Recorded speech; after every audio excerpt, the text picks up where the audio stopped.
Did you know? Sonic Forces began development in 2013 around the release of Sonic Lost World. With this new game, Sonic Team wanted to explore a more serious world, moving past the series' typical fantasy setting. The game's story initially came from the idea of Eggman ruling 99% of the world and going to war with the Resistance Force. The title, Sonic Forces, was meant to play with the idea that force meant both power and an army. A new engine dubbed Hedgehog Engine 2 was developed hand in hand with the game. The engine was intended to make lighting behave realistically, saving the artist from having to render light and shadow manually. While the team were capable of creating almost photorealistic images with the new engine, they were instructed by art director Yoshitaka Miura to stylize the world to make sure that it worked with the series' exaggerated character designs. To further give the idea that this was not a human world, alien writing was added to the backgrounds rather than any recognizable alphabet or symbols. Miura jokingly lamented that players would miss some of these details as they sped past. The art team were also guided by director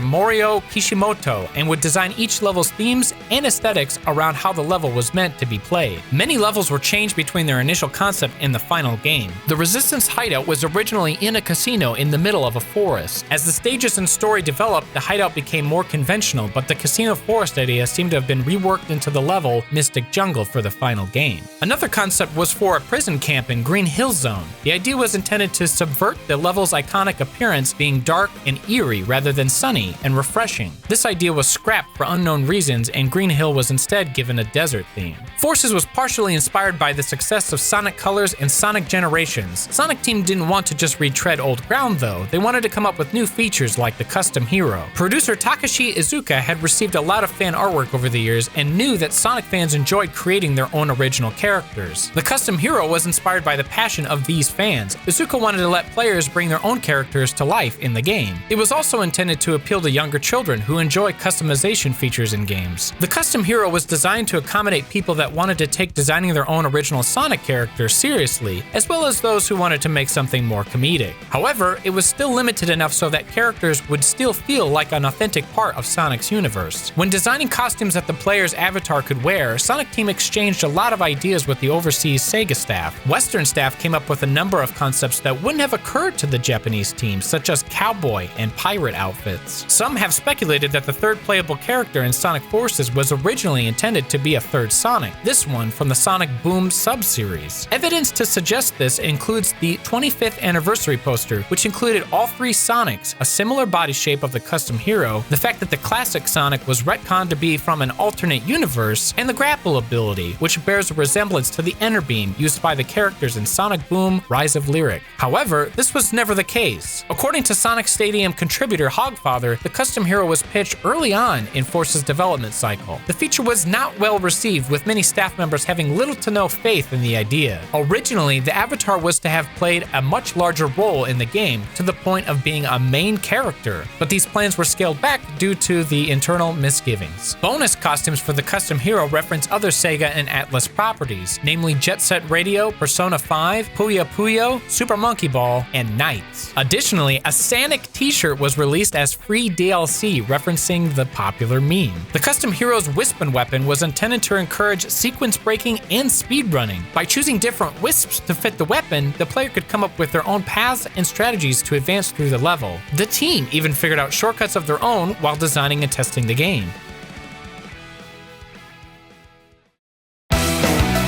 While Sonic Mania entered development in 2015, 2 years after Forces, Mania had some influence over Forces. Takashi Iizuka acted as a liaison between the two teams, which otherwise remained separate for the most part. Iizuka would make suggestions to the Forces team to tie it in more closely into Mania. One ability that seems to have originated in Mania was the Drop Dash, which was later incorporated into Forces. The two games weren't intended to compete with one another. Instead, Sonic Team hoped to entice fans of classic Sonic by including him in Forces, which would then lead them to trying out modern Sonic gameplay as well. Forces was set to appeal to fans of Unleashed, Colors, and Generations with its modern Sonic gameplay. But Sonic Team also wanted to please fans of the adventure titles by including Episode Shadow as free DLC. The game marked the first time the fan favorite character had been playable in a mainstream Sonic game since 2006. In the lead up to Sonic Forces, the Sonic Twitter account released 4 short tie-in comics by Ian Flynn and Adam Bryce Thomas, both of whom had worked on the Archie comics adaptation before its cancellation. Flynn asked Thomas to include a sneaky reference to Bean the Dynamite in the comic Moment of Truth. The bomb that the Resistance soldier uses is colored red, green, and yellow, like Bean, who is known for using explosives. Bean was one of Flynn's breakout characters in the Archie comics, earning a lot of appreciation for the otherwise forgotten character. Thomas also added an Easter egg of his own, a cameo from the character Poppy Opossum from the webcomic of the same name. When Orbot and Cubot are naming the Phantom Ruby in the comic Rise of Infinite, two of their suggestions are nods to the other gems from the series. Anarchy Barrel are the Chaos Emeralds from the parallel universe Anti-Mobius from the Archie comics, and Precious Stones are the main collectible in the Dreamcast party game Sonic Shuffle. To promote Forces in Japan, Sega teamed up with Hooters, a restaurant chain known for its use of sex appeal. The chain employs attractive young women as waitresses who are known as Hooters girls. The collaboration saw 3 of the 6 Hooters restaurants in Japan serve Sonic-themed food between 3 and 5 p.m., such as chili dogs and blue carbonated drinks. The restaurant also used Sonic-themed coasters. In December 2017, Sega also released Super Sonic as DLC free for a limited time. This attracted ire from the community, who argued that Super Sonic had been a 100% free staple of the series since Sonic the Hedgehog 2. Many considered Forces to be lacking in content, and paying for Super Sonic was seen as more evidence of cut corners. Sega responded to the complaints by confirming that Super Sonic would remain free forever.